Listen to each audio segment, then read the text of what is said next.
হাজার বছর ধরে আমি পথ হাঁটিতেছি পৃথিবীর পথে। সিংহল সমুদ্র থেকে নিশীথের অন্ধকারে মলয় সাগরে আমি অনেক ঘুরেছি। বিম্বিসার অশোকের ধূসর জগতে সেখানে ছিলাম আমি। আর দূর অন্ধকারে বিদর্ভ নগরে আমি ক্লান্ত প্রাণেক। চারিদিকে জীবনের সমুদ্র সফেন। আমারে দুদণ্ড শান্তি দিয়েছিল নাটোরের বনলতা সেন। চুল তার কবেকার অন্ধকার বিদিশার নিশা, মুখ তার শ্রাবন্তীর কারুকার্য। অতি দূর সমুদ্রের পর হাল ভেঙে যে নাবিক হয়েছে দিশা। সবুজ ঘাসের দেশে যখন সে চোখে দেখে দারুচিনি দ্বীপের ভিতর, তেমনি দেখেছি তারে অন্ধকারে। বলেছে সে, এতদিন কোথায় ছিলেন? পাখির নীরের মতন চোখ তুলে নাটোরের বনলতা সেন। সমস্ত দিনের শেষে শিশিরের শব্দের মতন সন্ধ্যা আসে।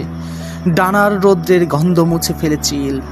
পৃথিবীর সব রং নিভে গেলে পাণ্ডুলিপি করে আয়োজন।